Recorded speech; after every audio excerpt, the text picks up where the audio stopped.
All right, back with another training day here, YouTube. Again, just not doing the talking in the videos. I kind of prefer doing over the voiceover, so to speak, just because if I do it while I'm like talking in between sets and stuff, I tend to ramble, so I'll waste too much time, and then I mess around with cameras and stuff like that. So I like the voiceover version a little bit better, just for my style. But we'll continue with the videos of just me talking on certain topics too. But this day, lower body speed day, it's gonna be kind of hit or miss with the training now because over the next month it's college break, so the track is like weird hours, like 7 o'clock in the morning instead of 6. So when I teach, I won't be able to get in there probably as much, or I'll have to make it quicker, just speed sessions. And I know it's not even open tomorrow or New Year's. Apparently those are actual holidays that people take them as holidays and take days off, whatever. But we'll make do with what we got. Might be sprinting outside for a little bit here in the coming weeks. So hopefully it's not icy. That's the main thing. I can deal with the cold. It's just the ice that sucks. Especially this morning, I was slipping all over the sidewalk walking to the college here today. But started with some plyos. The one plyo where you'll see the 1 foot kind of a broad jump hop into a vertical hop. Those will humble you. Those will make you look very unathletic, like they made me look unathletic, even though I'm not that athletic anyway. But we're striving to be. And then we did the bounds and prime time. So Dion, humble honor of Dion. Maybe it's these ones. Let's see. Yeah, these will make you look very unathletic, especially the left leg. Right leg was much better for me. Obviously, for obvious reasons, because I'm right dominant, right foot, right leg, right hand dominant. But those will humble you. You'll find that with a lot of single leg plyometrics jumps.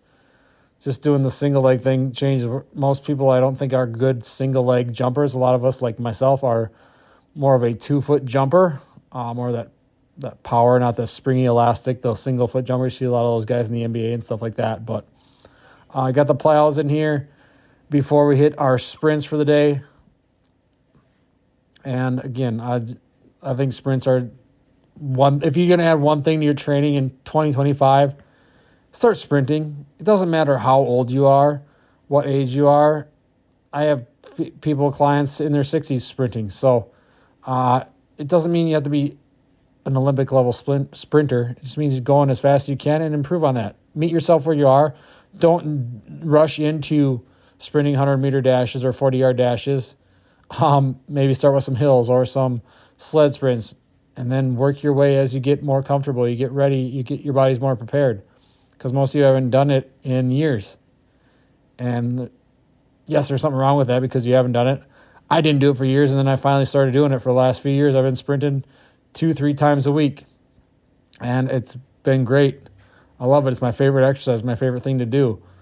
I'd rather sprint than lift any day of the week.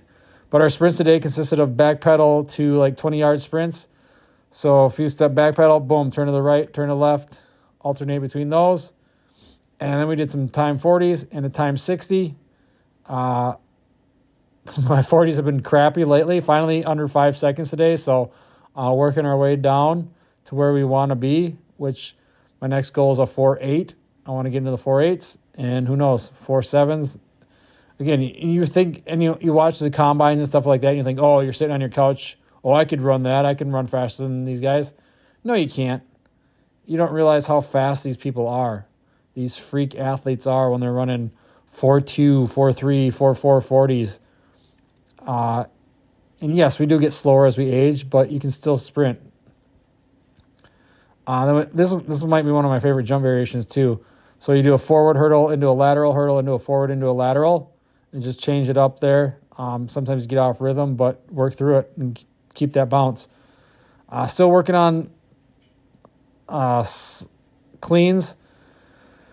So again, going light, trying to work on the form, the technique, and get a little bit better, get a little bit more smooth, a little bit more rhythm with that. And then I really like this jump too. This phase I'm progressing on last week, where I just did the height into off the hurdle to one broad jump, and now it's just the height off the hurdle into a broad jump. So it's boom, boom. Think quick, rapid. As soon as you hit the ground, you're trying to explode out as far as you can. Try to get, there's another piece of tape out farther, kind of right where below the camera is. You can't see it. I was trying to get it. I got my feet on it, but I couldn't quite get over it. So give yourself something to shoot for, something to jump to or up to when you're jumping or sprinting, some objective to gamify it. For squats today, belt squat, working on explosive belt squats, so sets of 4 there. Just dropping down and exploding. I'm not super heavy, but just trying to be fast, explosive, power-based. I added these ISO dumbbell side bends as our spinal movement for the day. Paired those with all of our sets of squats. As you can see, like explode. My heels are coming off the ground.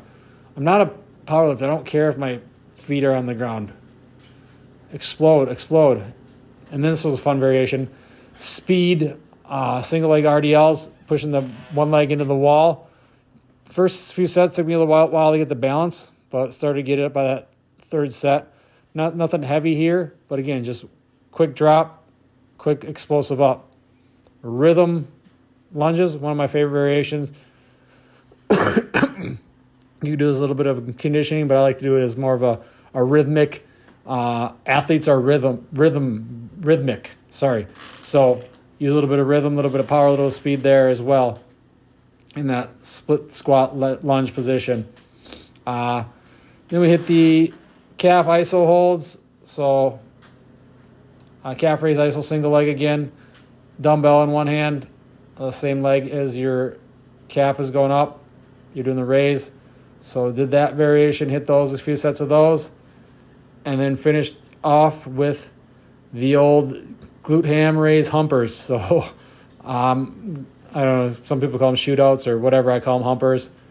Explode out and then back. You're humping the pillow, humping the mat, hitting your head on the ceiling and humping that pillow and exploding back, pushing back, getting those razor curl, I think is another variation, what they're called. So whatever you want to call it, I like humpers because I like the funny stuff.